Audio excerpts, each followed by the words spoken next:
take it away. All right, I'm going to share my slide deck. And if you guys could just give me a thumbs up that you can see that. Good deal. All right.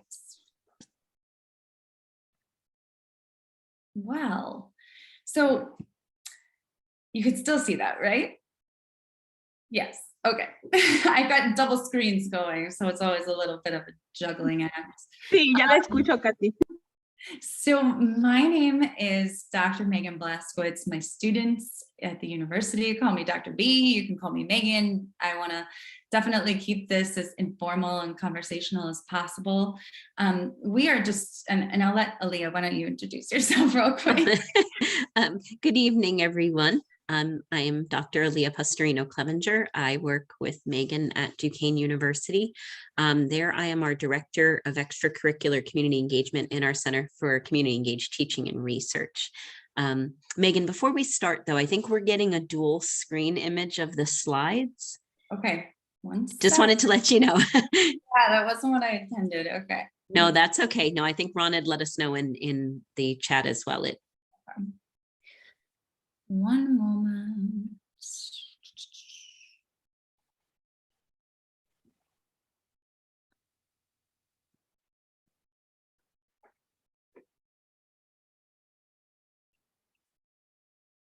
All right, let me try one more time. I'm not sure why. I think because I have double screen set up. I'm just gonna do away with the double screen.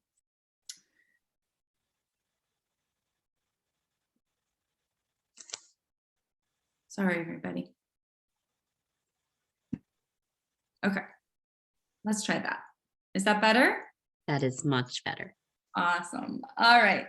Well, we are just so honored and also very impressed by a group of parents that's this proactive and wants to talk about things that are so forward thinking, like inclusive ed in college and supporting your child's self-determination post high school.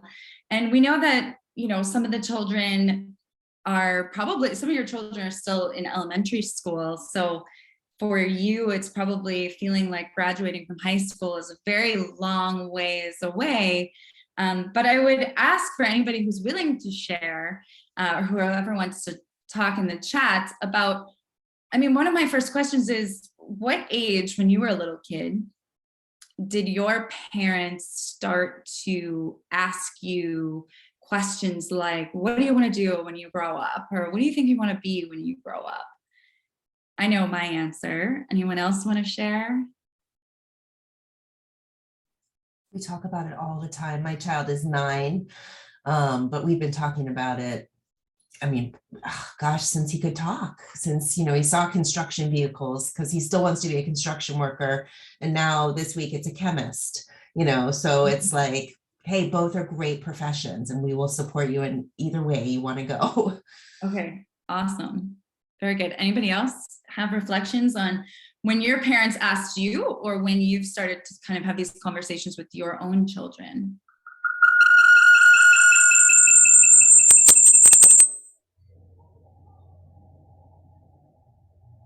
Well, I don't know. I think my mom was a little OCD about this, but she started talking to me about college and what I was going to do with my future, probably about the same age, maybe 9, definitely in like 7th, 8th grade. We started to go do college visits.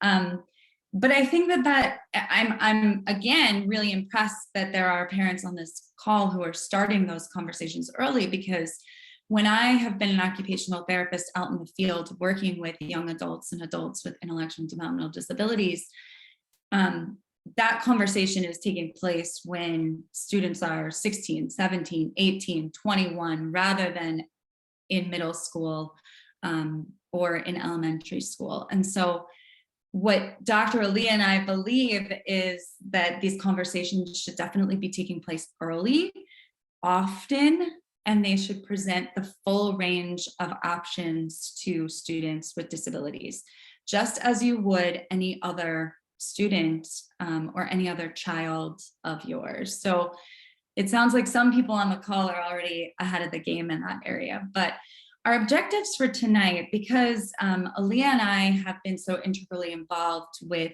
bringing inclusive education to the college where we work, we're going to focus mostly on the college track, but we first wanted to start with talking about what are the options in general. There's more than just college, of course. What are the options that exist for students when they're approaching that transition time period and when they're aging out of high school? When should that planning begin?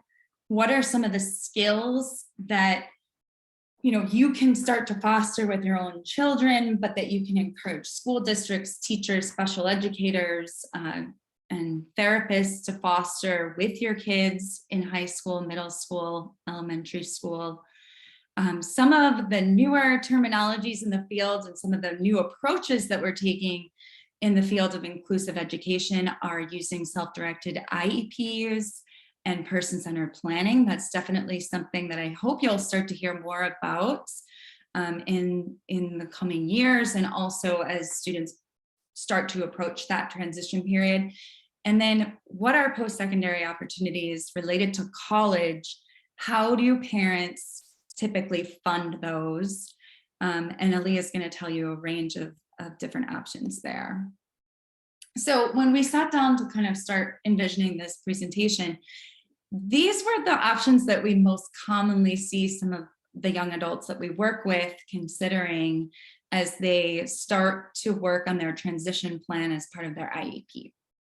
And I guess the question is, how do you decide amongst these options? I think as a parent and as you have conversations with your child, you would want to start to think, what are they expressing to you? So Catherine, you said, one day it's a chemist, maybe it's a construction worker, a truck, managing trucks on another day. What are they saying to you? Like, what are some of the common themes that have come up? What is their dream life? Are you asking them questions about if they could envision a life for themselves, what would they envision? What are their motivations for those things?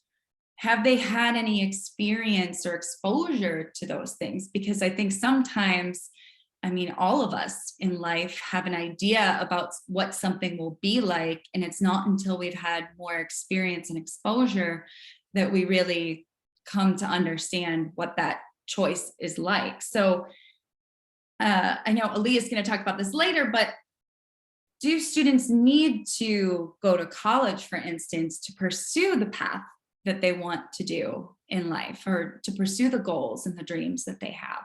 So it's a complicated choice for sure. And I think all of these things need to be considered and should be considered early.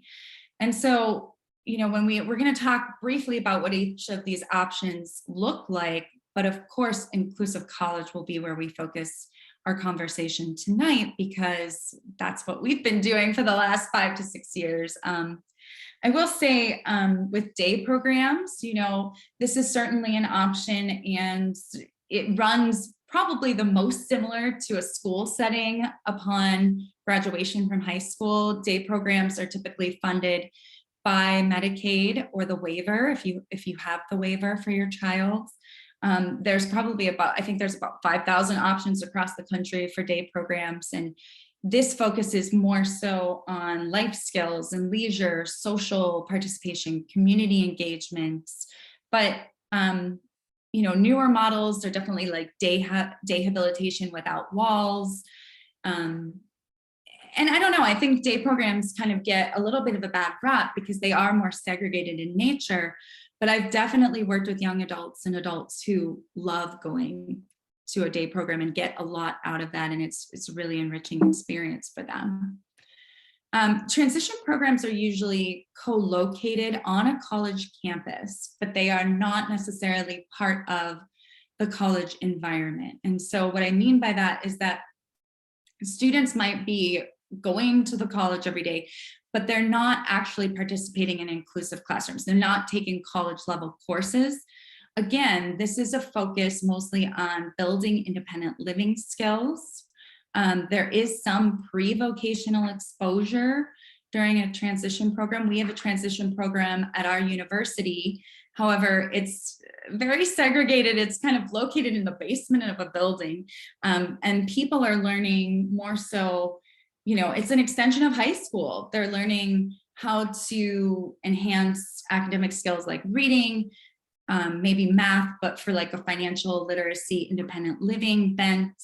And it's offered for people after they've already attended 4 years of high school. So it's kind of like during those ages of 18 to 21, where you really want your child or the student to gain some additional life skills, prepare for independent living. They're maybe not quite ready to go right into a work environment with supported or customized employment. They're not quite ready for college. So it's a little bit, you can see it like an extension of high school. However, it usually is still funded by the US Department of Ed. All right, and then I hope, I don't know how much you all even consider, because this is probably a ways off, but supported and customized employment are definitely, provided most frequently for people who really want to go straight to the job track.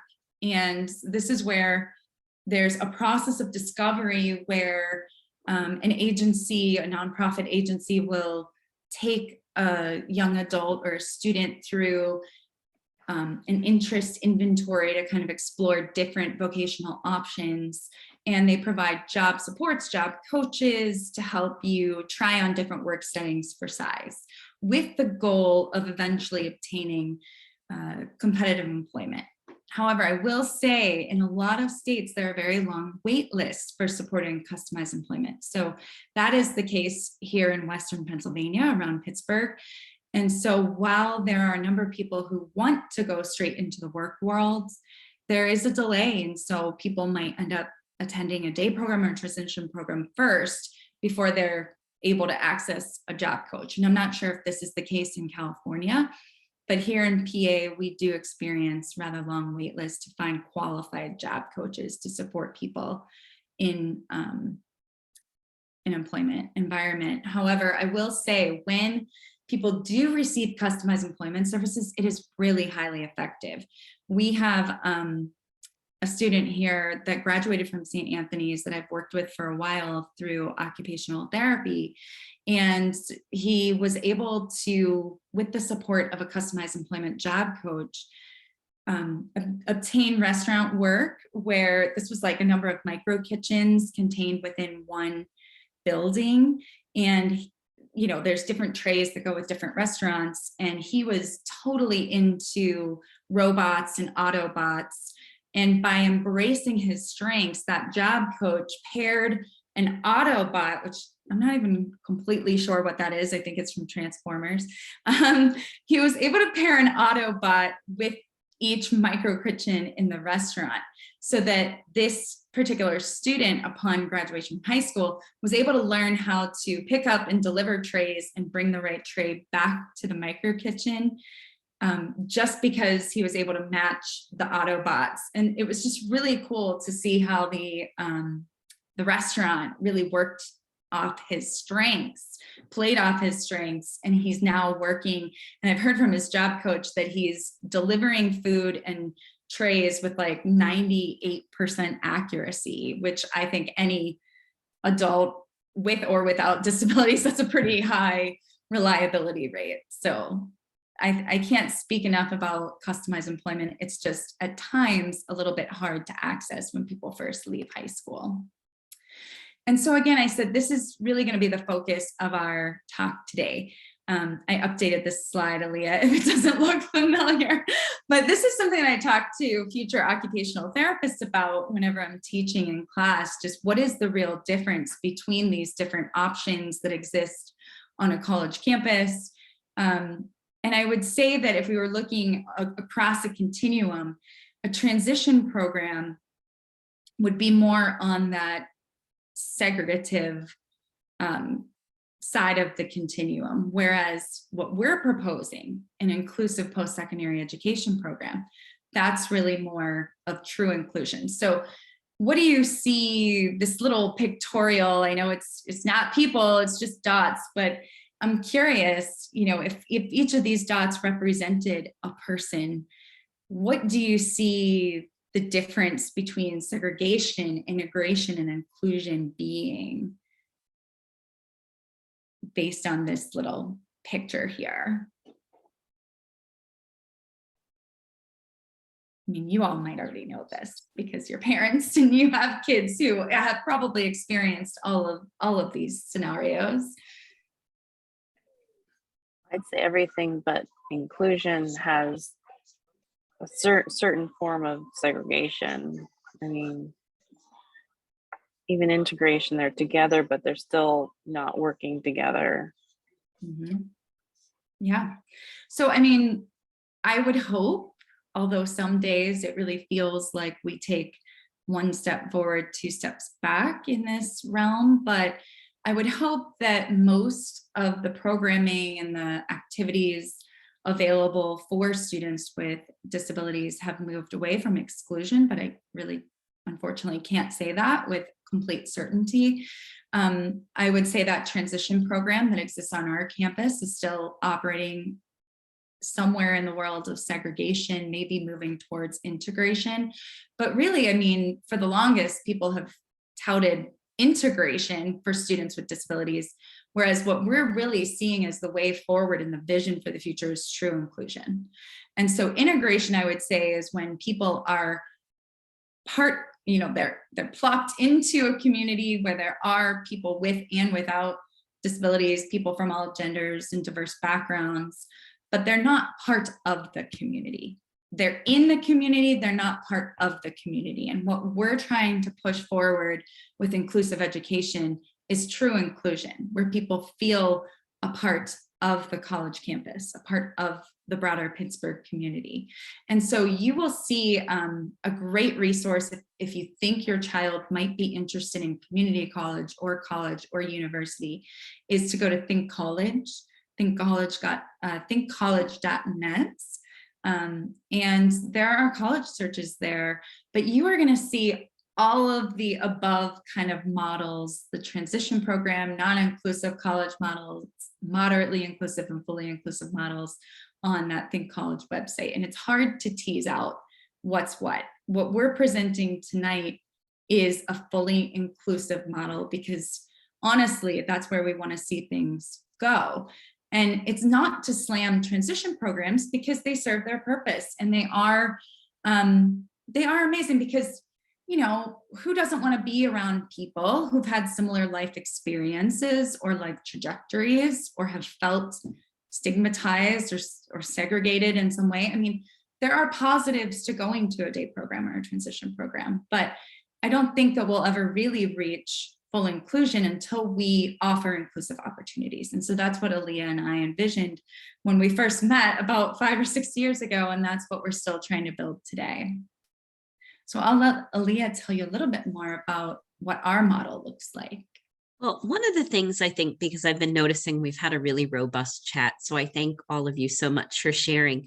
And it is so wonderful, you know, when I look at some of the questions of, you know, what did we want to be when we grew up? And Leslie, you had said you had wanted to be a doctor, correct? You had wanted to, and you might have had a career goal, but obviously you stayed in what is considered a helping capacity, you know, in even the role that you're serving within the PTA. And so, you know, I know for myself, at one point, I thought I was going to be a doctor, and then I got paired with a partner in lab, and we realized that dream was not going to come to fruition. But you know, I think it's something, and Robin had noted, you know, there can be anxiety that comes into play talking to our children about careers. I'm an adult and there's still some anxiety talking about career, sometimes even my own. And so, you know, I think the way that we've always approached it is the more that we have opportunities to expose our students, to expose,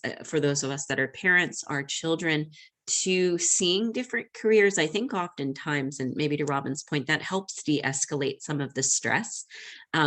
Because we're not asking necessarily to make a decision when you're 9, 10, 12, even sometimes 18 years old on your career and your future. We're asking that we're willing to be open to see experiences, because sometimes those things that we become passionate about are things we didn't know existed. So for us, when we're talking about inclusive post-secondary education, the first thing that we love to do in higher ed is we create acronyms for everything. It wreaks havoc when you talk campus to campus because everybody has their own acronyms and they don't always match. But IPSI seems to be one that's stuck across the country. And so when Megan and I began to develop our program that I'm going to actually talk about very specifically over the next couple of slides, we really wanted the opportunity to allow our program, which is called Compass, to become fully embedded in our campus's climate and our campus's culture, because that was very, very essential for us to promote inclusion, because it also started to give opportunity to the conversation. Was our campus inclusive to all student populations and not just those students with disabilities? And I think it forced us to have some pretty difficult conversations early on, right, Megan? I mean, there definitely were some conversations about campus climate and ways to make a campus more inclusive.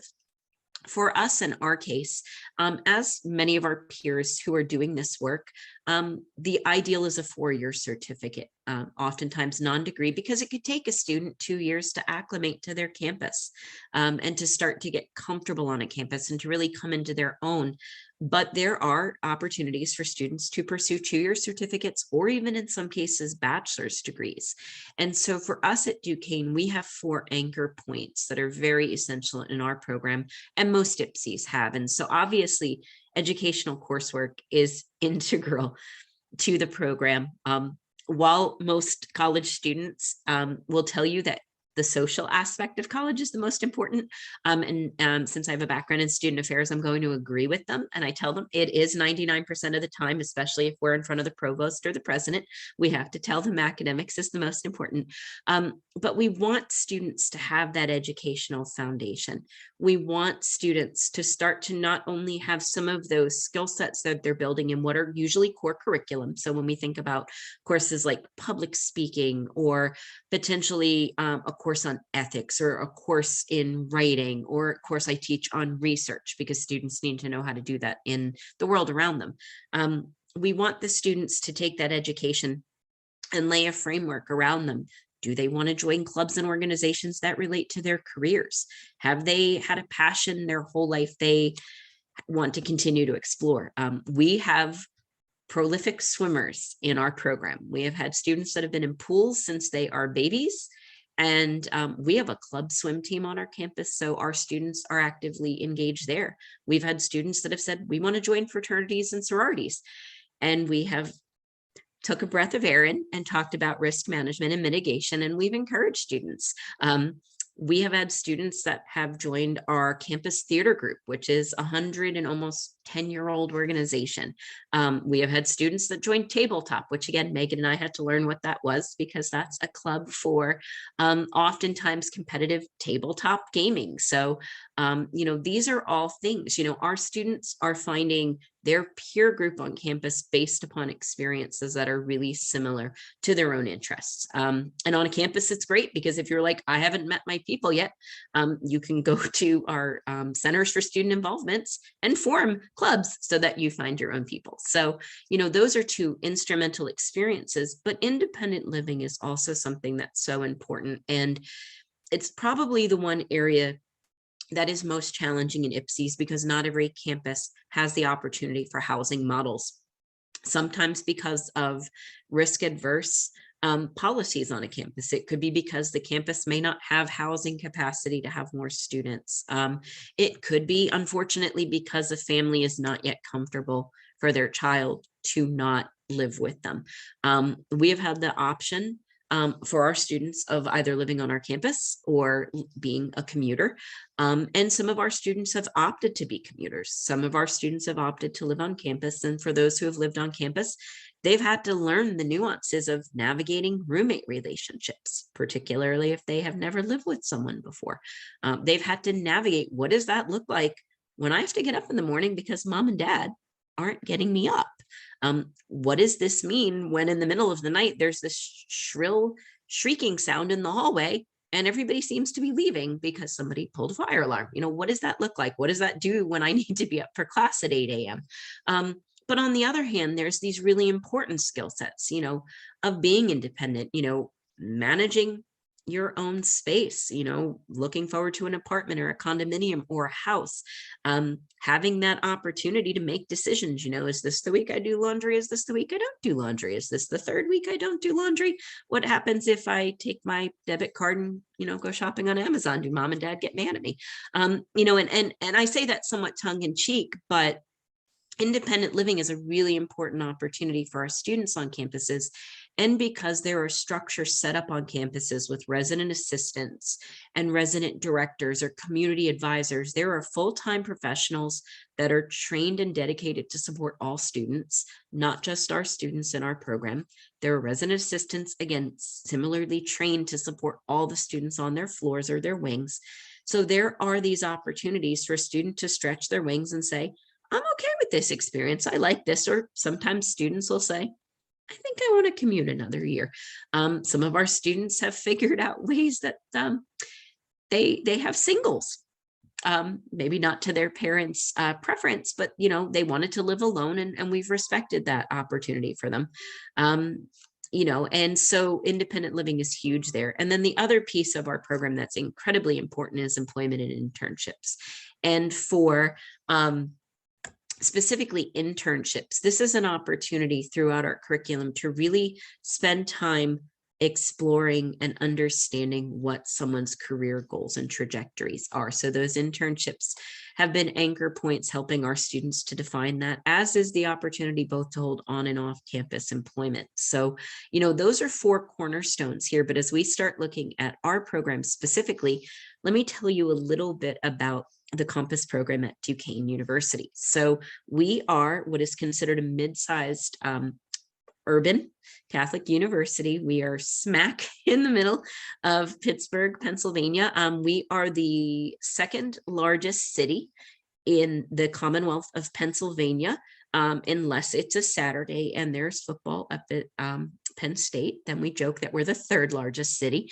But we have a very unique perspective being an urban campus, because not every IPSI in a city has students living on their campuses. And Meghan and I have really pushed for that opportunity, because again, for students who have grown up not only in the Pittsburgh metro region, but in other metropolitan regions, this is an opportunity for them to get very comfortable living independently and making those decisions if they want to stay as urbanites, because in so many of the cities, we are finding that 20 and 30 something year olds choose to live downtown because they don't need cars to get to work.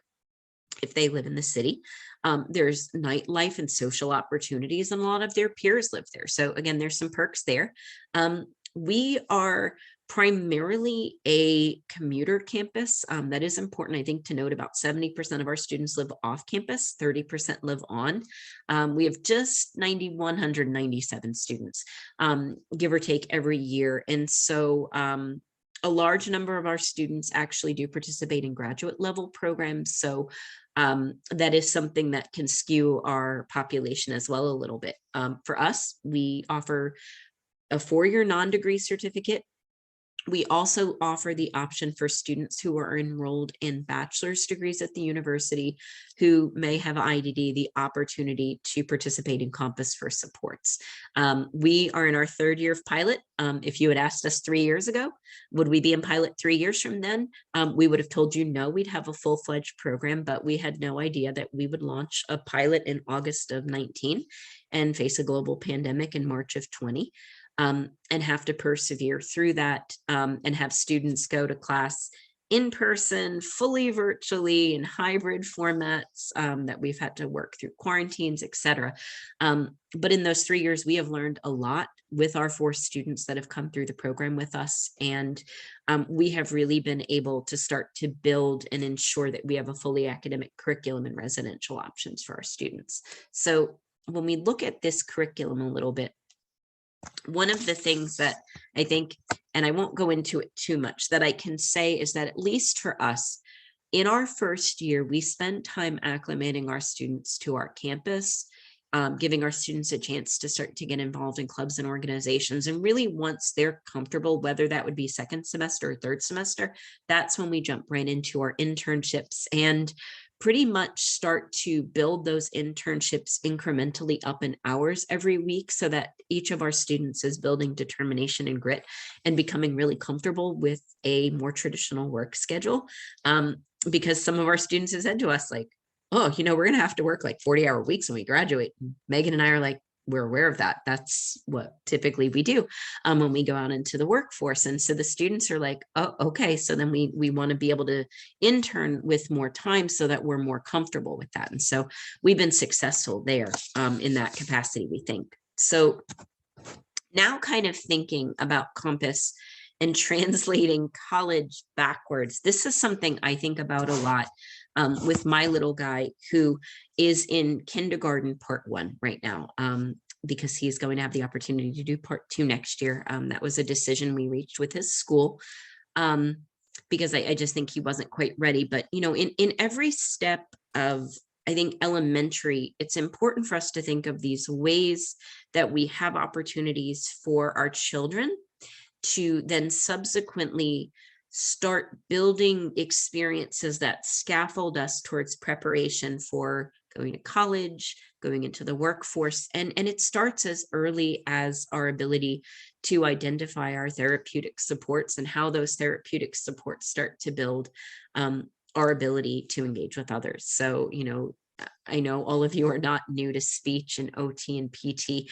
And in fact, some of us have, you know, built prolific friendships with professionals in those fields because we work with them so closely. But experiences like playgroups or scouting or youth sports, all of these co-curricular experiences, children volunteering, even as young as kindergarten, these are building those experiences and those self-identified attributes of personhood that enable our kids to then identify, you know, I've become very passionate because I've been volunteering at, you know, I've had students that I've worked with, you know, they started volunteering in elementary school at an animal shelter.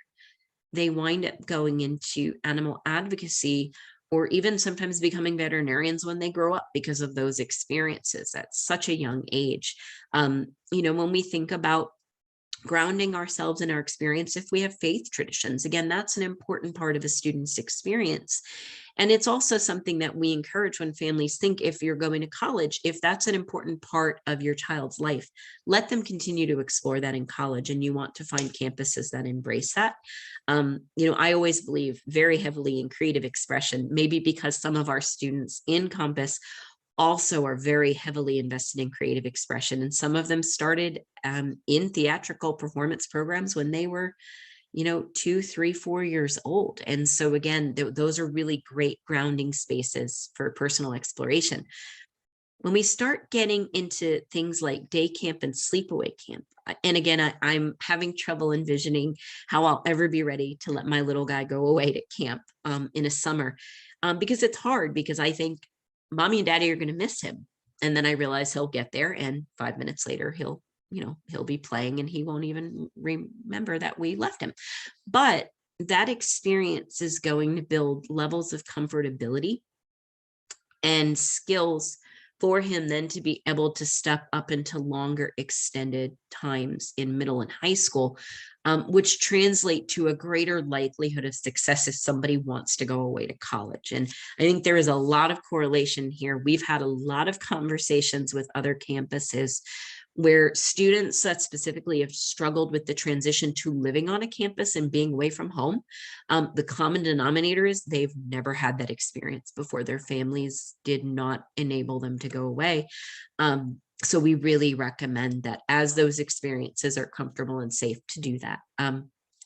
Again, having advocacy opportunities and participating in local groups of families is so important, because again, you're information sharing, you're building capacity, you're getting comfortable. I always believe also in advocating for as many extended school year opportunities as are available to our children. Sometimes I know we have to push our districts a little bit to get those. But again, those are abilities to continue to reinforce skills, or potential skill gaps that we might see. And sometimes even in really positive reinforcing ways. I've had friends that their children have gone through ESY programs And they've really, translated into very strong skill sets that are then cultivated, subjects that they're interested in that move on as they get older. And again, even student-directed IEP planning, I've always been an advocate that our children should be involved in their IEP processes as early as possible, because that's important, because we want to hope by the time they're in middle and high school, and Megan's going to actually talk about this a little bit later, but they need to be in those spaces. So when we start to, I'm going to actually go back over to Megan now. Oh, did I jump? I jumped ahead a slide. Sorry, Megan. So before Megan talks about self-directed IEP. So again, when we're thinking about middle and high school, again, this is really where this is very instrumental time for us to continue to build on leadership opportunities for our children, and also really, again, immerse them in those activities, those clubs, those experiences, because again, a lot of times we're finding those experiences are translating straight through to college as well. The one thing too that I know we always encourage is definitely, please, if there's the opportunity to do activities like travel training, acclimation of community, that's very, very important, because again, we're seeing the impact when students haven't had those experiences and they're not familiar with resources like public transportation, even Ubering, they don't know what to do. And what would happen then if a student leaves the campus and they have no idea how to move around the community that they're in, it becomes a safety risk for them. The other thing too, again, is, I've always encouraged, the more that students are building up in experiences, things like camp, becoming leaders in camp programs, becoming leaders in their clubs. Dignity of risk is something very, very essential for us, because it is hard to recognize that sometimes we have to allow our children to take a risk, and that risk may not always come with the reward that they want. But again, those learning and developmental moments there are building, building the character, building the grit, building the determination, the perseverance that again is also sometimes building problem solving skills that we need when somebody comes to college. And then finally, that intentionality in IEP planning in high school. I have had many conversations with families in our regional IUs. We actually have 5 intermediate units adjacent to the city of Pittsburgh. And it's really challenging when the IU is contacted because a family has been subject to an IEP that hasn't done appropriate transition planning, and students are aging out of high school, and there's absolutely no discernible opportunities for them in the future. And really at that point, when we're thinking somewhat behind the 8 ball, if you would, that now we have to create opportunities there. And sometimes it could delay them an additional year or two into really getting into goal setting that they want, because there weren't thoughtful conversations had 3, 4, 5 years in advance of that. Okay, so I wanted to take just a couple slides to go deeper on some of the things that Alia just mentioned, especially things that could be infused potentially even in elementary school, and then certainly into middle and high school. But how many people have ever heard of self-directed IEP process or student-directed IEP process? Is this being utilized, I guess, in schools within your districts? I'm seeing some head shakes. I see maybe one head nod. Okay. All right. And then I've heard of them, but our district is just starting to move into thinking about starting to use strength-based IEP planning. so it's probably similar. I'm not going to go into great amounts of detail, but this is something that we're certainly from my end on the university side trying to train more occupational therapists, speech therapists, special educators to do, rather than the typical way of doing an IEP. And this slide is just really meant to demonstrate what the benefits are. I'll tell you what it's all about in a second, but it's really about placing the students more at the center of the process, whereas I'm certain that many of you have been through far more IEPs than me, because I don't have any children myself, but I've heard from Michelle and Alia and other friends and colleagues what the process is like. But just the difference between the student taking more of an active role and the teacher or the team taking more of an active role is pretty striking. And so I put circles around some of those differences, but I don't even know how many folds, like 100-fold almost better outcomes when the student is introducing the team members and stating the purpose of the meeting.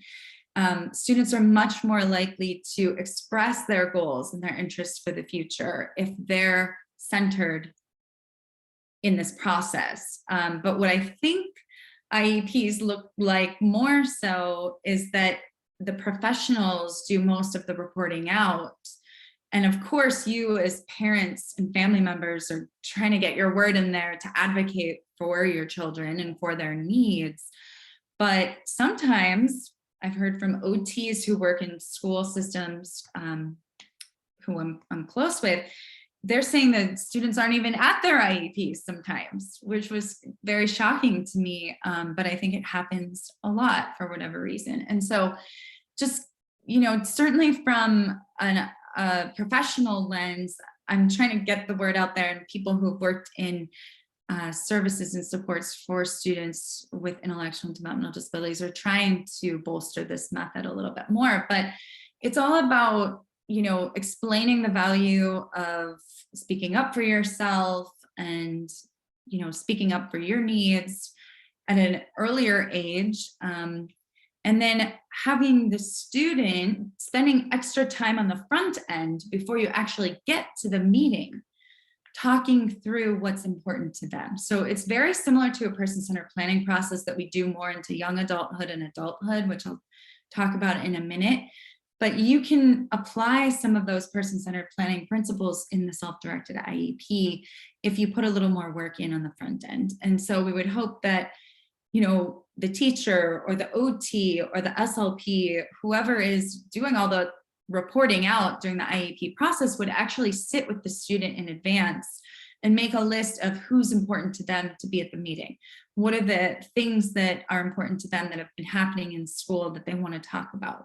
And then creating a script or a visual representation of that, either on a PowerPoint or on a Google slide or with their AAC device, or planning out what they want to say when the meeting actually comes up and giving them the time and space to do so as part of the meeting.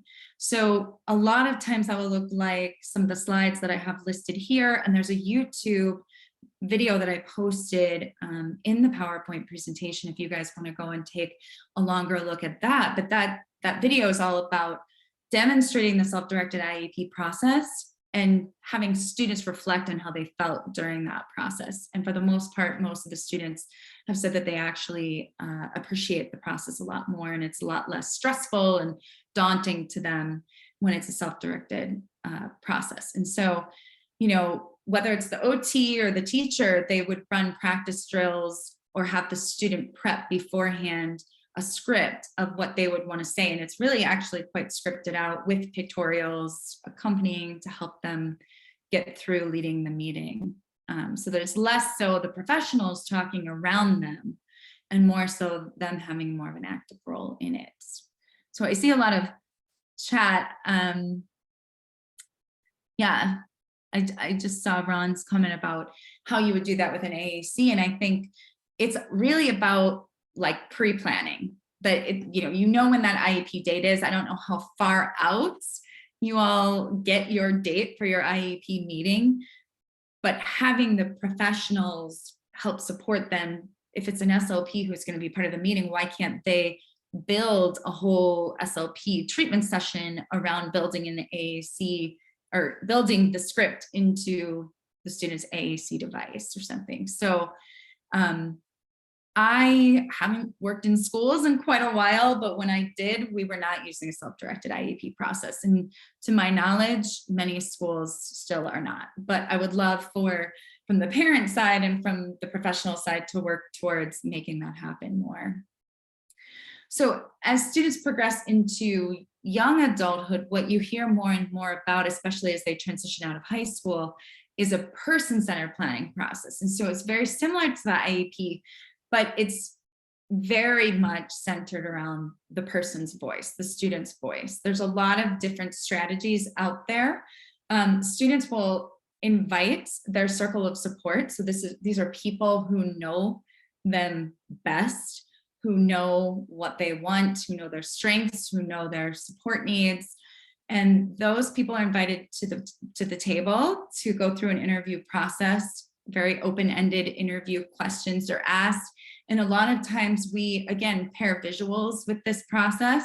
So Alia and I will be the first to admit that we are not good artists. And so we actually don't do what we call graphic facilitation, but that's really drawing exactly what the person's saying in real time. So we actually bring in a graphic facilitator to assist us in this process. And when students first arrive at our university right after leaving high school, we first start with the person-centered planning process. So it's a lot different than the traditional IEP. It's much more like a self-directed IEP process, but it's all about learning about what their strengths are, what they love the most, what would they love to pursue in college, what are some classes they'd love to take, what do they think they're going to need the most help with, what are they afraid of? Like one student was dreadfully afraid of dogs, so we had to make sure that we weren't exposing him to any of the students who needed dogs to support them if they had visual impairments or were blind. So these are just some of the most common strategies that are being used in the field today. This is more of a path, it's called, and it's an open-ended interview, of course, again, but we have somebody draw graphics along with us. So she is drawing these graphics and pairing pictures with what the student is relaying in real time. Again, that requires a lot of listening and then transcribing into visuals, but I think it really helps to engage our students with IDD a lot better in the process so that it's not everybody just talking around them, that they really are participating in the conversation. And so what happens at the end of the person-centered planning process is we come up with a real-life action plan for the beginning of the semester, and we check in on this plan and modify it. It's really an iterative goal-setting process that we modify every 6 weeks or something. I mean, we meet at midterm, we meet at the end of the semester, we then meet at the beginning of the following semester, and this just keeps on going, and we keep modifying the goals that people are working towards on campus. And there's a lot of other, as I said, a lot of other ways to go about person-centered planning. Alia and I just finished a certification in the life course framework. So this is less about pictorials, but still about helping someone vision their life in the short term, what they want to accomplish now, and what they might want to accomplish long term. But it really brings it down into more plain language. This can be really lofty sometimes for people.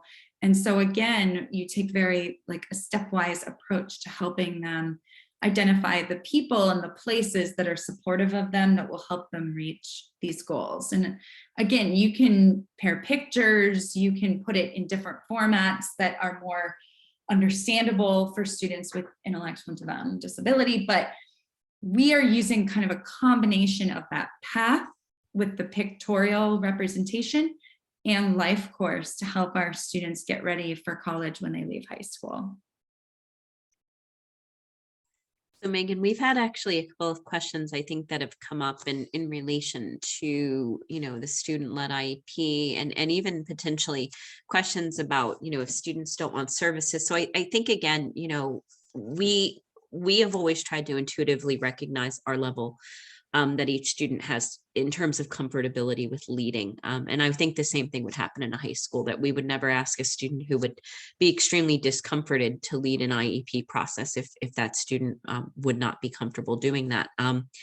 Typically, I think also we found our students tend to be very quiet in their initial person-centered plan because they're getting to know us. You know, they haven't built that relationship with us yet.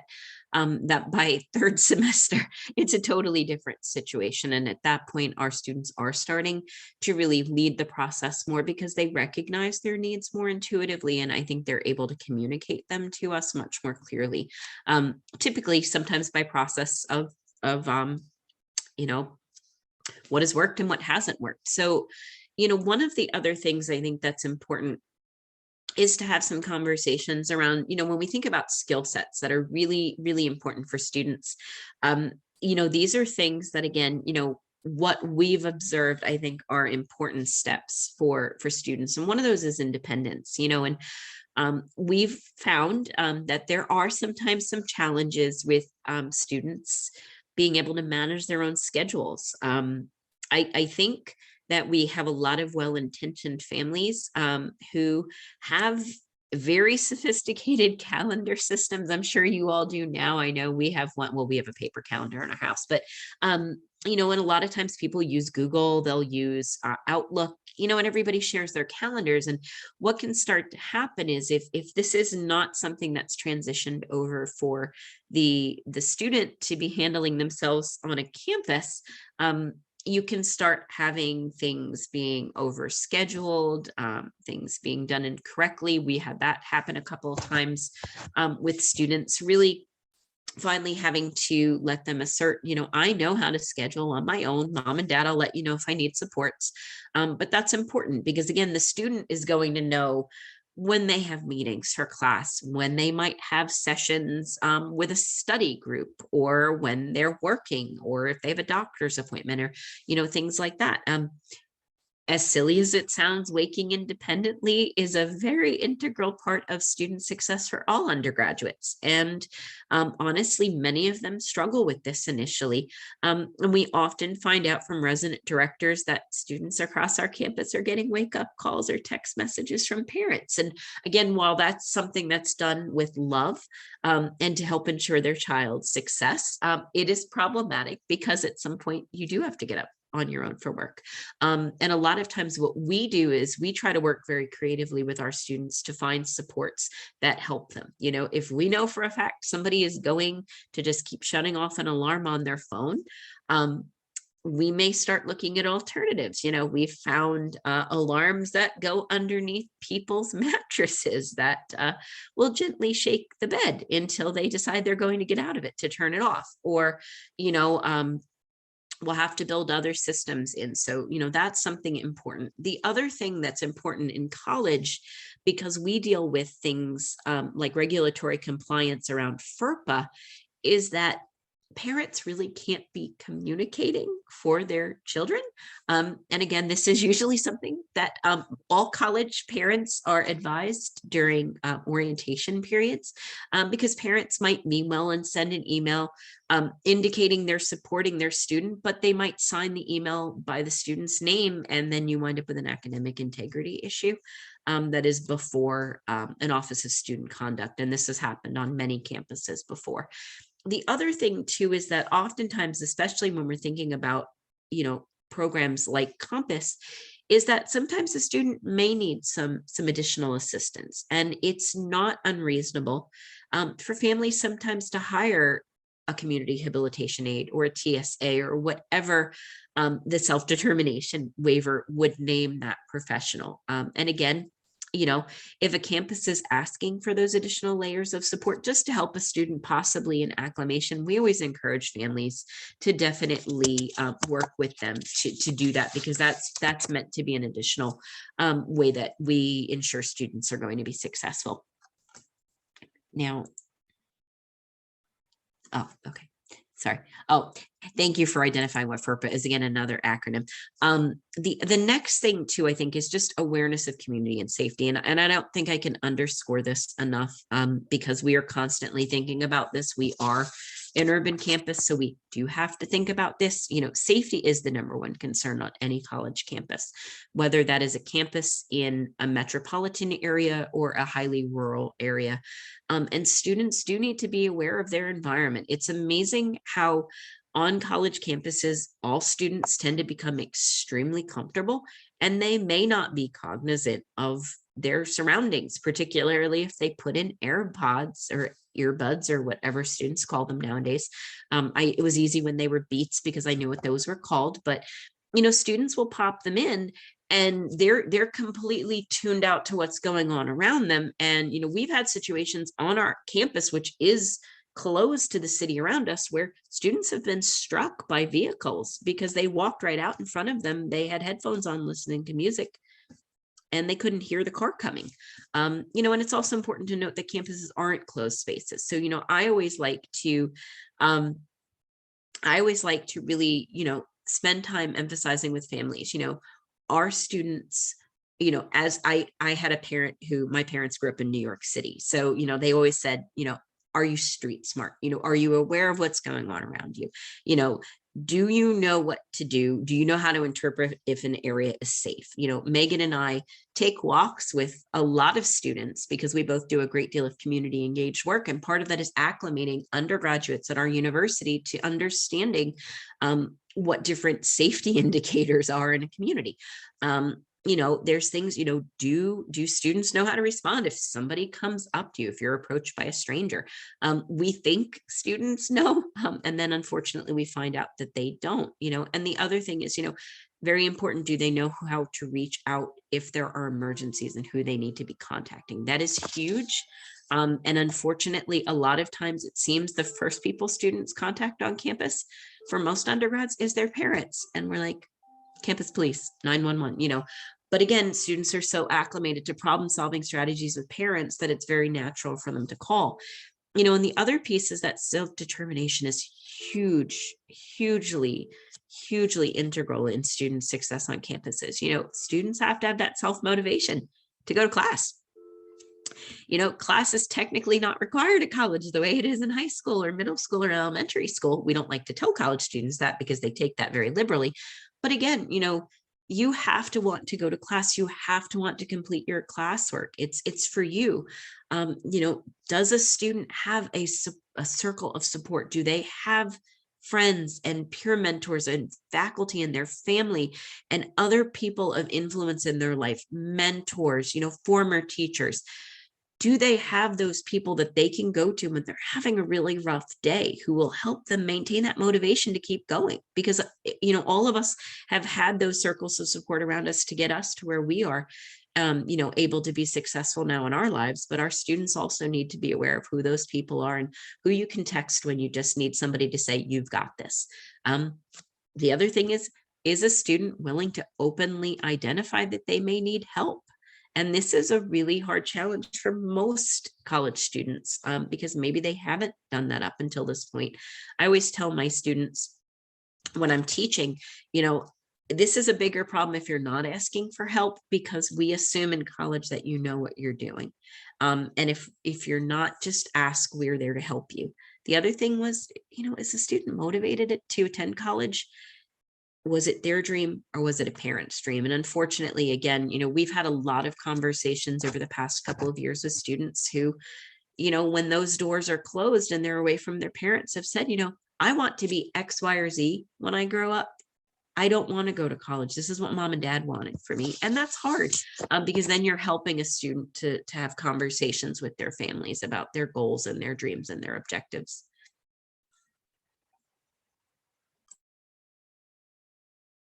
So we've brought up the word self-determination a few times. We just wanted to speak about it a little more in depth. It was kind of part of our title and our description of this session tonight. And it really is, we find kind of like that certain je ne sais quoi or whatever, that certain special element that helps a student be ready for college. And I mean, this is not just students who are in our Compass program, but any students on a college campus.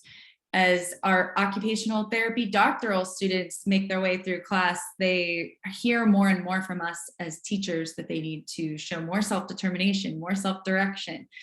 So what is that? And that's really when we have students acting as the primary decision maker in their own lives without a lot of, maybe with input from external people, but it's not that the external people are the driver, it's that they're the driver. And you know, they're setting their goals and working towards achieving them. They're leading decision making and advocating for their choices. And we're supporting them to advocate to professors or parents or faculty or staff on campus or future employers, and that they choose people that they want to work with, whether that's peer mentors on campus, whether that's community habilitation aides, whether that's, you know, job coaches, that they have a say in who they're working with and that they're self-directing that process. So we do know in the world of supports and services for people with autism or IDD that historically their self-determination is lower. And it's because of a lot of reasons. And I don't want to bore you with all the reasons from a literature review or academic side of things, but I think you probably know a lot of the reasons. I mean, there's stigmatization in communities, there's learned helplessness, there's historical marginalization of people with disabilities. So all of this decades and decades of segregation have led to people not, I mean, they might have self-determination, but they might not be using it. And there's, you know, ways in which we can help bolster that. And we know that self-determination leads to a whole host of positive outcomes, higher employability, higher quality of life, greater independent living. So we're trying our hardest to really try to support students, not only in high school, but who are leaving high school, coming to college at Duquesne in self-determination through a variety of strategies. But I think this could be a whole workshop in and of itself, but some of the things we've already mentioned, like offering true choices, these are things that I'm sure you all infuse and incorporate as much as possible throughout the lives of your children in day-to-day life. But I know when I teach OT students how to offer choice, we always say, if you present one option, that's kind of just like a dictatorship. If you present two options, that's a dilemma. And if you provide actually like three choices or maybe more than that, then that isn't true, authentic choice. So just things to think about, even if you're like, you know, do you want to wear this or this? Do you want to go to the zoo or to the park? Do you want to, you know, just thinking through offering those choices throughout daily life and letting them have some more role in making choices, I think makes a huge difference. Fostering self-advocacy, I feel like we've already mentioned some strategies around this and building self-management skills, even if it's like letting them try to set their schedule, letting them call to ask for something that they need, speaking up to their teacher, asking them to go to their teacher to ask for something, or to a one-to-one aid or something like that. And then there's a lot of ways to foster goal setting. I think there's formal ways and informal ways, but there is something called the self-determination learning model of instruction, or SDLMI. And again, there's visuals paired with it, and it helps them walk through like, okay, here's a goal I have, but what are all the different steps that I need to set to reach that goal? And I can always share that link with you guys as well after this session. We use a lot of assistive technology on campus, and I think the sooner you can incorporate all that assistive technology and AAC has to offer, the better, because a lot of college campuses, we actually were just doing a survey of all the programs across the United States on what kind of technologies they use to support students with IDD, not only in high school, but in college. And, you know, obviously many people now, maybe not everyone, has access to iPads because of funding resources. I'm not sure that everyone would have access to that, but there are ways to access through the waiver or Medicare now, and obviously many AAC apps that go along with that. But one thing that we have been trialing a lot is Memo Assist. That's the picture in the middle. And this is an app that really helps students learn time management. We use it at the college level, but I could definitely see it starting to be infused earlier. And so it it pairs voice, pictures, and words, written plain language, so that people can kind of see what's coming up. And honestly, this has worked wonders for at least a couple of our students who were new to campus and new to managing their own schedule. And they get to, just as we all kind of receive positive benefits from checking off things on our to-do list, this provides the opportunity to give a check or an X, depending on what students have gotten through during the day. And so we find that this student, his name's Colton, he was one of our very first students recruited into our program. He, like, if Memo Assist goes off, you could be mid-conversation. He's like, no, I gotta go to class now. I'm out of here. And he will leave you hanging no matter what you're working on together. He really responds to Memo Assist, and he's been able to take over control of his own time management because of it. The upper right picture is video modeling, even though it's not really showing you the whole video, but you can again pair clips of an activity kind of in a sequence with words and audio so that students can learn how to do something new on the college campus on their own. So whether it's emailing a professor to ask for their accommodation, or swiping their card to get into the dorm, or checking out a library book, or learning how to take the bus around campus, you can create video models for each of those. And that's something that we use a lot on campus. And we just use, I think it's a free app called Clips on your iPhone that you can do that with students. And then we use Kurzweil and other reader apps.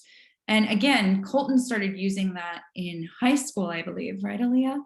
And it's been wonderful, especially because his reading level isn't, super high. And so he really needs to have everything read on the reader whenever he has an assignment from a professor to read chapters. Sorry, I was just typing back to Leslie. Since I type so much slower, I'll just share. With Memo Assist, it has been, I think, a game changer, right, Megan? I mean, it's an absolutely outstanding app. The beta design team actually had been at a conference that I had been at with Colton's mom, and so he had been trialing it about close to 3-4 months at that point. And so we had the opportunity to really have a conversation with them about how it could be scaled for college. So I think they've made some adaptations. But again, something else that I really like about it is if you're on the administrative side, you have the ability to also look and determine how long it's taking somebody to respond to the prompts.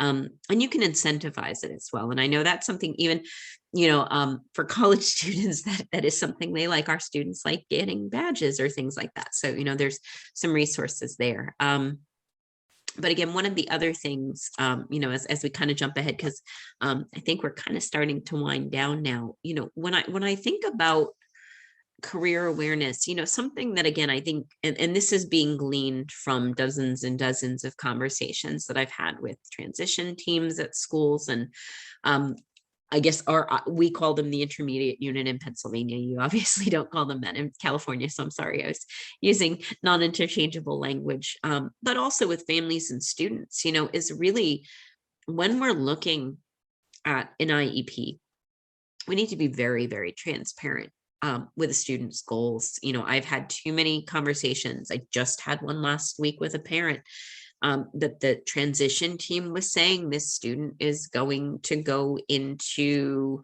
a segregative workshop model after graduation, and the parents are saying he'd like to go to college. Well, there was an incongruity and there was this inconsistency in these two visions.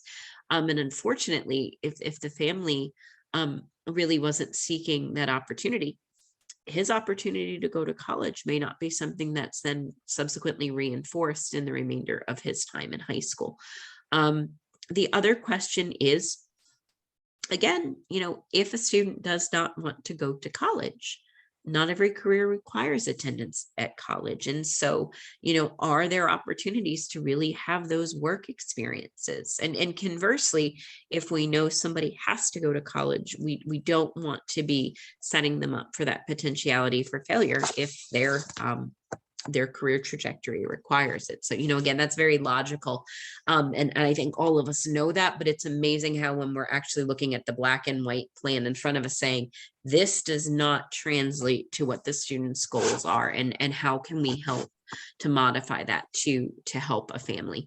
When we think about funding, there are obviously state to state distinctions here, but we really looked, Meghan spent a lot of time reading through waiver language, because again, your language looks different than our language, but you do have your HCBS waivers, and those waivers are going to enable you, particularly for self-directed supports, to tap into some of the resources that could be supporting both transition programs as well as college programs in California. Again, OVR, at least for us, oftentimes has that. School districts can and do pay for transition programs. Oftentimes, they sometimes pay for college as well. We have a number of colleagues across the country that their inclusive post-secondary programs actually do dually enroll high school students. And so then they are able to charge that back to their school district. Certain institutions' accreditation requirements do not permit that to occur. So that's when we're in a situation where our students have to be finished with high school before they come to us. I cannot emphasize enough the availability and continual emergence of private scholarship monies for students, particularly students with disabilities. One I love to highlight is the Ruby's Rainbow Scholarship. That's for students with Down syndrome.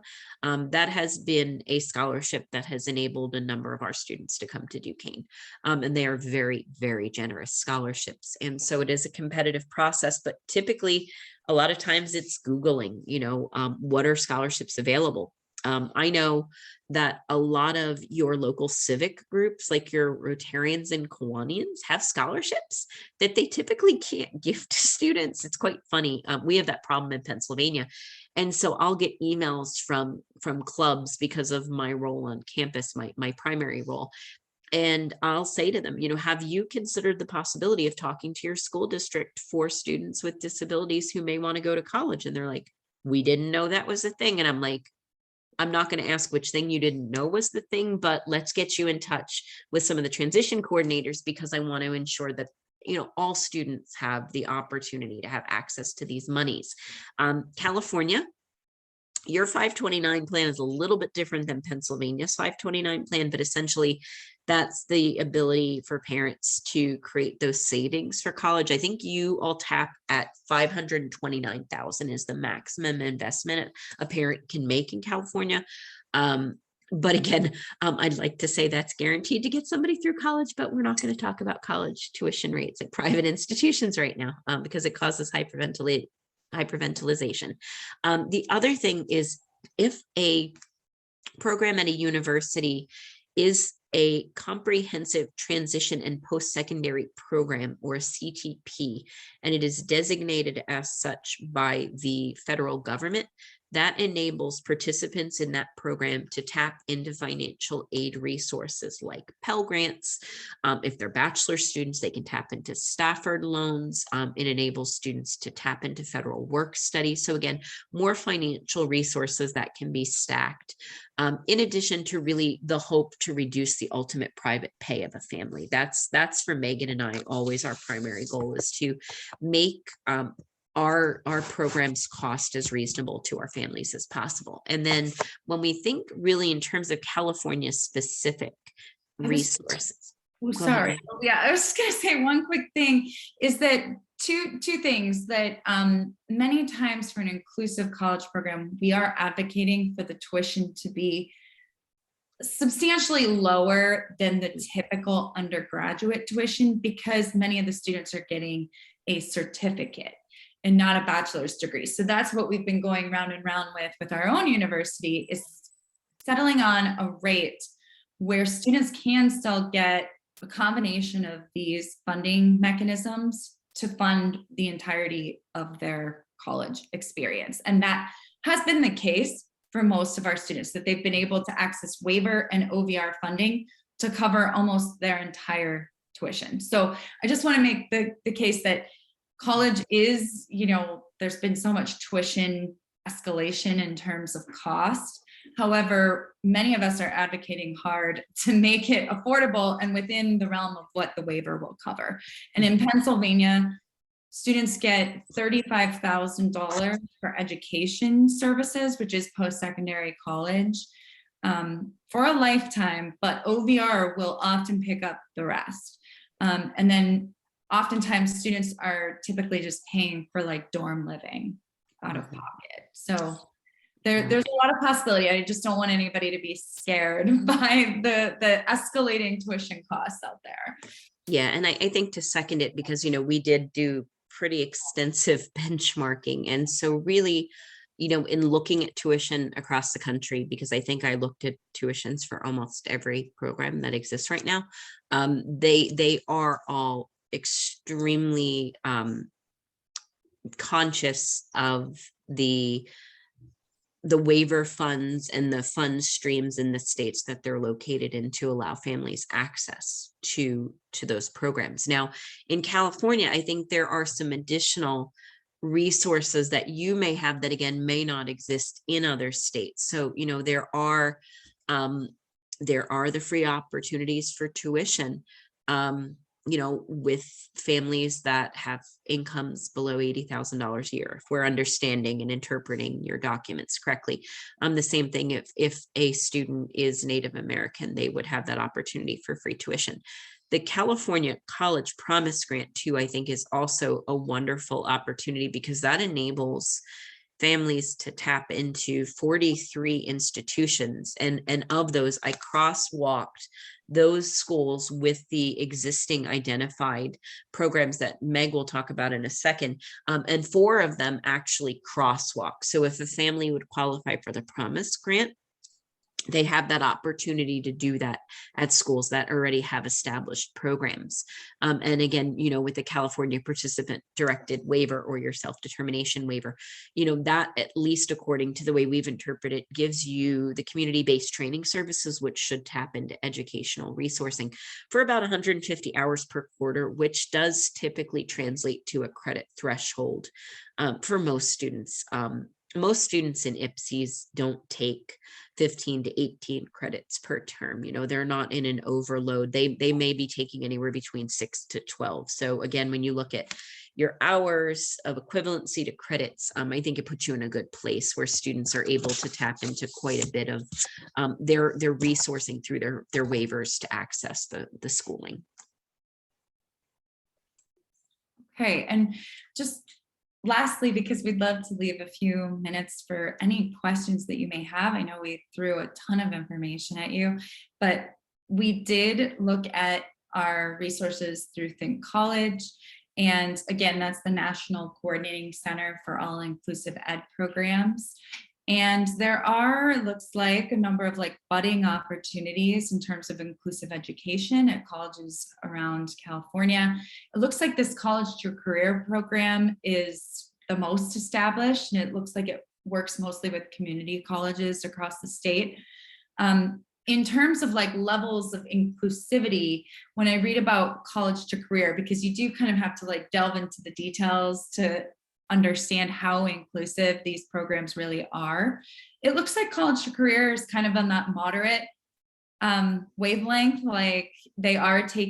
Students are taking classes with peers, both with and without disabilities. And then there are a couple more segregated classes that are just students with disabilities kind of working on life skills and stuff like that. So it looks like those college to career programs are kind of moderately inclusive, whereas the San Francisco State University Inclusion Project looked pretty good to us as we were reading the description. It actually sounded very much on par with what we're trying to develop at Duquesne. So while there aren't many for a state of your size, it does look like there's some stuff starting to happen around this. All right, so this is our final slide, really, and just talking, this is one of our students who joined us this year and has really just grown tremendously in IPSE. as we've already said, I think we emphasize like trying to continue those school-based services like OT and PT into middle and high school. I know that many of my school-based OT friends talk all the time about how they're getting pressured to discharge clients from their caseloads when they reach middle school. But I think honestly, I feel like it should be the opposite of that. It should be maintained into middle and high school, because that's when you need to learn independent living and work skills. So as much as you can, try to hold on to those and make sure that you're incorporating details into the transition plan section in the IEP. In Pennsylvania, we're required to start building out that transition plan section at the ages of, I think, 14 or 15. It looked like in California it was maybe 16, but the earlier the better. I definitely think seeing what you can find out about self-directed IEP process and bringing it forth to your districts. And then just finally having high expectations. I know that you all do of your kids. I'm sure you do, but expecting that others have those high expectations as well, including teachers, including OTs, PTs, school administrators, presenting college as a possible option, or any of the options really that we spoke about today, providing more inclusive opportunities when you can. I think a blend of inclusive and maybe hanging out with peers who do and do not have disabilities are both great, but definitely leaning towards inclusion is the way that we start to dispel some of the stigma surrounding what people with disabilities are capable of. And then I know this is hard, and I'm a step parent, but I'm not a parent, a full-time parent all year round, but just giving people the dignity of risk. And this has even been hard for me as I work with my partner's son, who's now a preteen teen, like letting go of the reins a little bit. And I think one of the biggest challenges when we reach college level is we always talk about like train then place versus place then train. And I don't think it's right to expect people or students with disabilities to learn all the skills they need to learn to be able to get a job before they get that job, or learn all the skills they need to live independently before you let them live independently.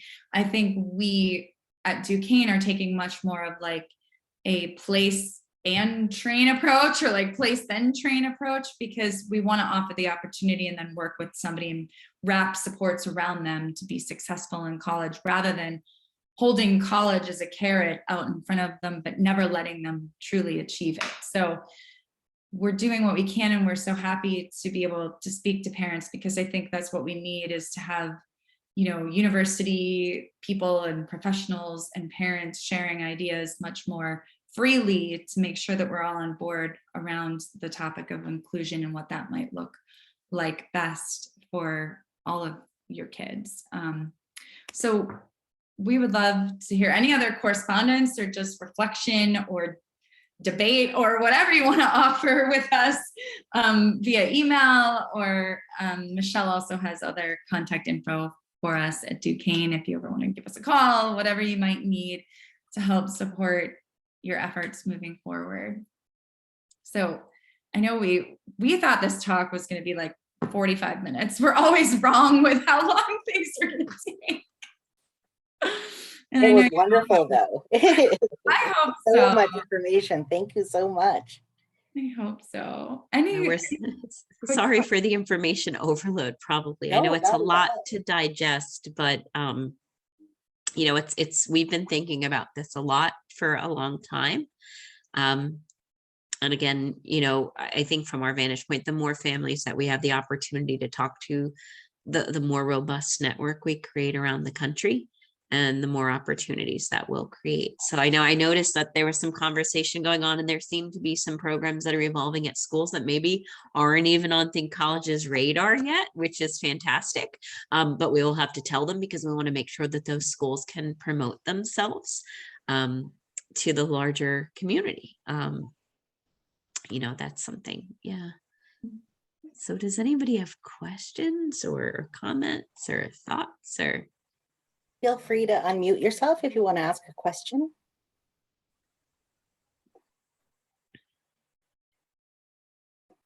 Hi, I do have a question. Thank you both for staying up late and giving us all this information.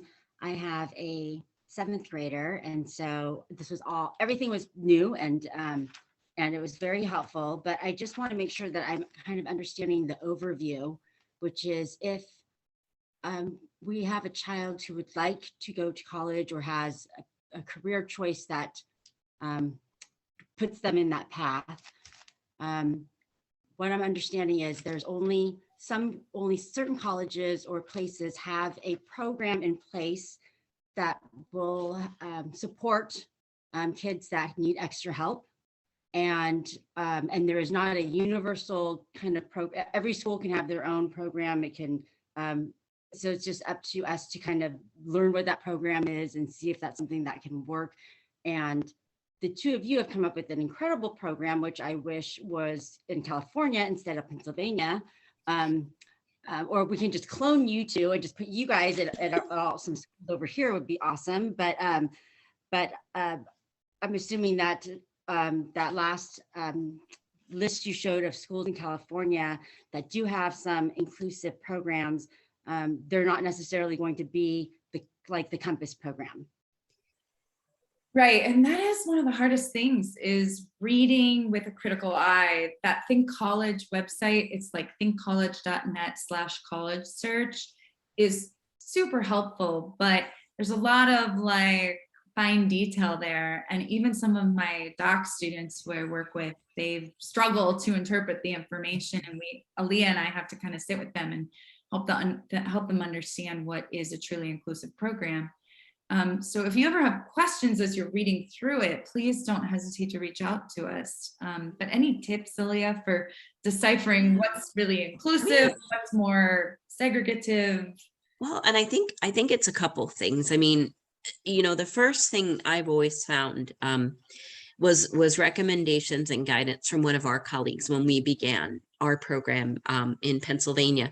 And they said that there's absolutely nothing wrong with a family starting as early as possible. And they used to joke and say they had talked to a family of a kindergartner when their program first opened, and they did. And so now that child is going into 6th grade. And so these are becoming more tenable conversations, because I wouldn't consider it atypical to talk to a family of a 7th or 8th grader for college, because quite honestly, we have families that are walking 7th or 8th graders around our campuses now, you know, and saying, what are attributes of your program? You know, is it okay that we come look? One of the funniest things, and it's kind of become a joke with local transition coordinators, they'll say, we want to come see your program. We want to come see you and Megan in the program. And then I have to remind them on a college campus, unless it's really a transition program, the whole campus is the program. And they're like, we don't understand what you mean. And I'm like, well, you know, our students are in 20 different classes. So at any given point in the day, you know, everybody's not together. So, you know, at one point, student A might be in his Java class because we have a math major, you know, but somebody might be in advanced theater. So they're over in our Genesius theater, you know. But again, some of those contexts start to build awareness of the level of inclusion, because again, if all the students are interdispersed with all of the undergraduates that are taking courses for credit, that's your first indicator that it's likely a pretty inclusive program. The second would be, again, those segregatory classes. I will say some institutions do opt to have what are really kind of like step out classes. You know, they might say, oh, we have a life skills course, and all the students in their programs are in that. By our standards of definition in Pennsylvania, because we actually have a consortium that we've built of universities, we would consider that not fully inclusive. But we would also then recommend to those colleagues, if they would ever ask us what to do, we'd say, how can you build that same experience into being inclusive on campus? So, you know, instead of having a life skills class, is there a way to ensure students are participating in student organizations, or they're doing X, or they're doing Y, or they're doing Z, to have equivalent experiences to you sitting in a classroom where they're together and not with their peers? So that's, you know, there's little things. People are also fairly transparent about it, Megan, I think. I think most programs are. Most people we've talked to, if they're not fully inclusive, they'll say to us, we are not a fully inclusive program. Our students spend 60% of time in classrooms with peers without disability, 40% with peers, within the program, et cetera, et cetera. So, but I would definitely recommend if you're looking, it sounds like you have a couple of campuses that are in fairly close proximity to the district. Was Foothills one of them? It looked like, maybe it's that you all say, can we come take a tour? And Foothills will be like, the whole entire district. And, but it might be a good idea. And, just to have those conversations. The other thing too, that I recommend with families is just like our own journeys. If we went to college, you find your fit, you find the right campus, when you get there. So I encourage families, look at a number of different schools, because the one that you think that might be the right school, your child might be like, meh. And you're like, no, this is it, especially if it's your alma mater. We always joke about that, but it could wind up that it's another campus and the fit's there, and they've found clubs and organizations and classes they want to take. So yeah, I would say start now. Those of you who have middle schoolers, start now. If you have high schoolers, start yesterday. If you have kindergartners, you can probably start in 2 weeks. I think that would be okay too. Is it a path at all to do the 2-year program at some of those community type of colleges, and then from there go on to more of a 4-year university type? I mean, just like we do for ourselves. That is a great question. And actually, yes. In fact, the student in our second to last slide actually did just that. We had a student, he had initially been in what would have been in a transition program. And then he opted, it was at our local community college. He opted to then stay for an associate's degree. So by the time that he then came to us, he was coming in for a bachelor's. One of our other students did the same thing. He had experience with non-credit coursework at community college and then transitioned into our university. Okay. Yeah, there's a lot of different ways to do it. In some cases, honestly, because community colleges can also be smaller in scale to a university. There might be 1,000 students versus 10. A student might build that level of comfortability, get familiar with coursework requirements for college, then go on to the 4-year school. Okay, great. Thank you. Thank you so much, ladies, for all that information. It's very helpful. Thank you. I want to say something. I wish I could turn back time. Because some of us might have kids in similar situations where they did not have inclusive opportunities when they were younger. They have behaviors. Somebody in the chat had mentioned behaviors. I'm like, yeah, my kids working to have only one with these behaviors, but it makes it so hard to think about having a college opportunity because they have these behaviors that they have learned because of their secluded, segregated environments that they've known from preschool. And now they're in high school and still in those situations. And it sucks because it is limited opportunities. If my older son said, I want to go to a day program, fine. That's what you want, right? Like we talk about, we need to do what they want, not what we want. But if he wanted college, it would be so hard to prepare him for the setting that because there's expectations, right? You're looking at them as an adult, not a person with, you're looking at them as a person with a developmental disability, but there's still a higher expectation because you're in a college level class with peers. And it just, my kid's not had enough opportunities in his younger years in elementary school and then even in high school that I could see it fitting in, making him fit in for that, even as much as I'd want to see him be able to do that. It just, Yeah, it's rough. it is. And oh, sorry. Were you gonna I do that? echo that. We have a kid that can't quite access general ed high school and desperately wants to. And it's the behaviors. But otherwise smart and fine until she's irritated by stupid people, as she says. Yeah, and that is one of the hardest things, because I would love to even work more with our communities, our campus community, our communities at large, on just, accepting people as they are.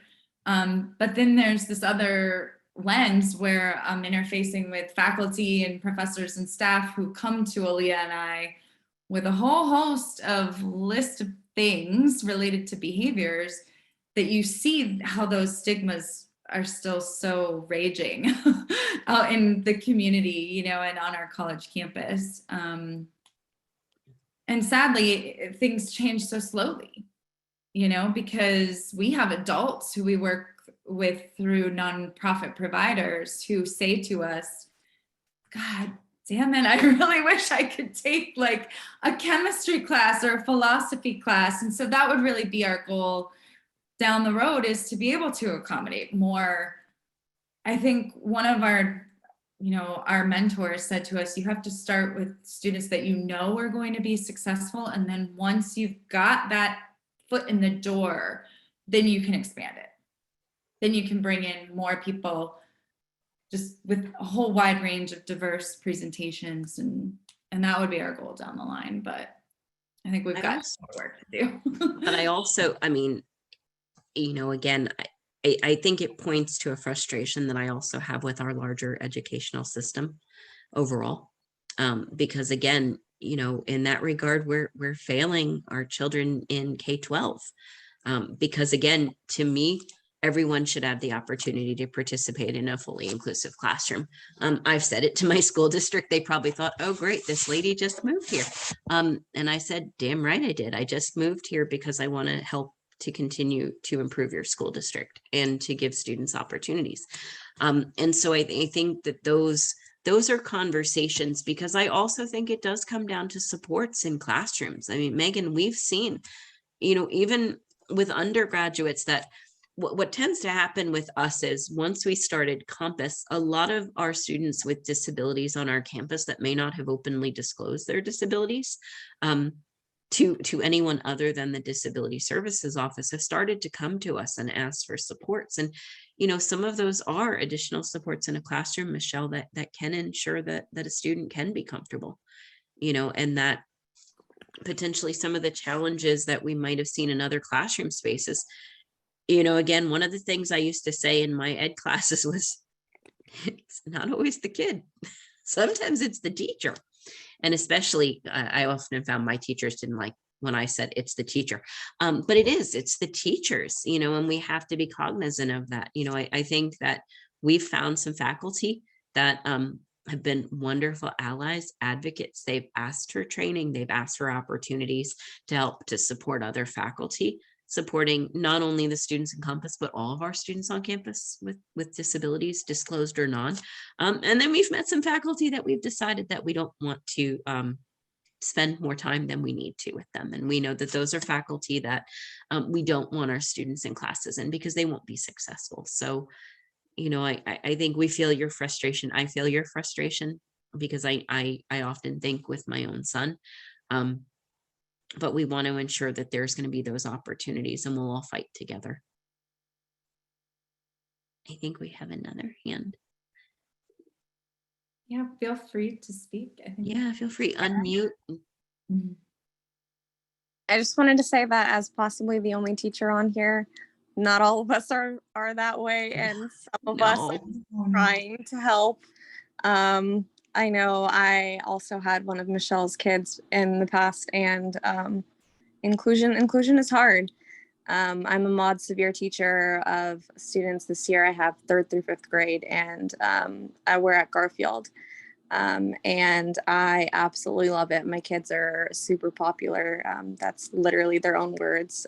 They call themselves popular. And most of my students have communication devices, and yeah, we're all pretty nonverbal, but everyone's going into a gen ed class for a portion of the day. Everyone is participating in recess with, and obviously recess doesn't count as mainstreaming, but I mean, it counts enough that the fact that they would want to hang out with their gen ed peers, and that their gen ed peers want to hang out with them, and that they seek them out during recess times without being told to play with them. So some of us are out here are trying. And thank you. I'm sorry, I shouldn't have generalized, and I hope I didn't generalize all teachers. Some are. I think we they're all all can. different. Everyone Truly. has, they, you know, and it's a matter of seeing the value of it. And I think that, Anam sees that Mhm. bigger picture, right? Like when we're little, we're not, when they're young, you just think about right now in this moment, and not thinking about the word, right? Like, and that took me as a parent a long time to understand. It out. I don't even know at what point, maybe when he was in like 7th grade, I was like, there's going to come a time when he's not going to be in school anymore. And I want him to have options. I want him to have, more, right? Because he deserves it as a human being, right? I feel like they are all, if you're only in this one little setting with only people who are like you, and you don't get to experience the diversity of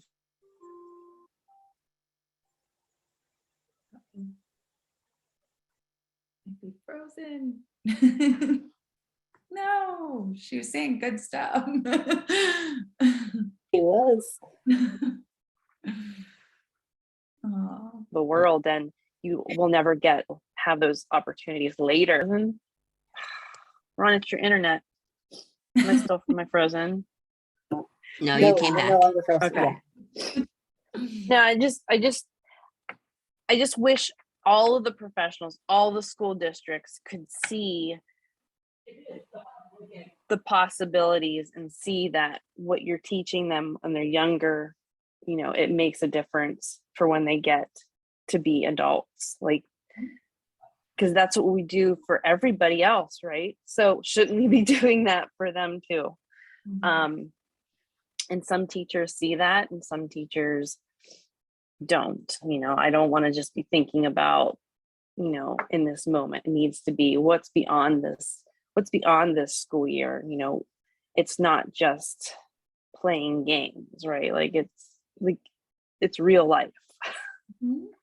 They deserve to have an adult life that is enriching and fulfilling, and I think that perspective gets lost. Mhm.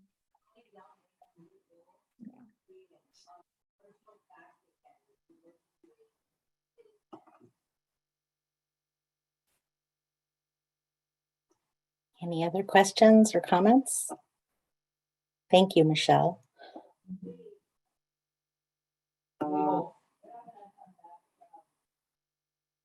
Well, thank you very much, Megan and Alia, for staying up so late. And before everybody goes, I do want to take a minute to especially say thank you to the SEPTAR community and everybody who's here tonight, because as you may or may not know, tonight is my last meeting as the president of SEPTAR. I have been the president of SEPTAR for the last 6 years and a member of SEPTAR for almost 10 years now. My son will be in 8th grade next year, and I decided that this would be a good opportunity to step down and really take the time to appreciate his last year as a as an elementary / middle school student before heading off to high school. But I do want to also thank my other board members who will also be stepping down with me. Robin Estrada has been the vice president for as long as I've been president. And prior to that, she was our treasurer. And she and I joined SEPTAR at the very same time, so almost 10 years ago. And she has been such a rock and such a blessing to have her support and to be such an important part of SEPTAR for all this time. And Catherine Floten will also be stepping down as treasurer this year. She came to us and joined SEPTAR the moment she moved from San Francisco when her son was 4 and came in, jumped in, took over as treasurer, and she has just been an amazing support and member and just a superwoman. And I'm so thankful to have been able to have you on my board. Newer to the board and remaining on the board will be Michelle Gagliardi, who will remain as the secretary. I'm so thankful that she came on during the COVID pandemic and really took ownership of the secretarial role. It has just been such an inspiration and was the person to make tonight's meeting happen. So thank you, Michelle. And I'm happy to announce that our next SEPTAR president will be our current VP of Inclusion, Miss Elena Levina. And she has also been on SEPTAR for the last, 3 years. I think it's been 3 or 4 years now. And you know, she has just been an amazing advocate for her children, and I'm really looking forward to seeing how she moves SEPTAR forward into the future. Elena, would you like to say something? And then tonight we also have a new treasurer, but she wasn't able to be here this evening. Jessica Donahoe will be joining the SEPTAR board as treasurer. She has a preschooler and is very excited to come on and join the board. But Elena, take it away. Thank you so much, Leslie.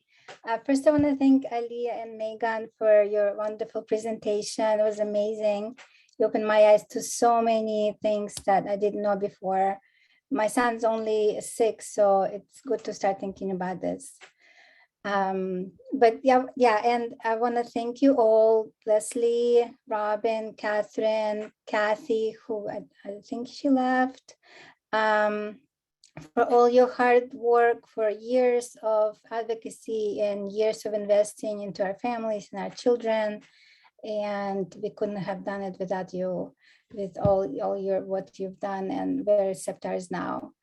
And I'm looking forward to move this path forward with more inclusion, more self-determination for our kids, and advocacy with Michelle, being a wonderful friend and a support. Like I couldn't have wished for a better partner to do this with. And Jessica is a mother I met this year who is in the same class.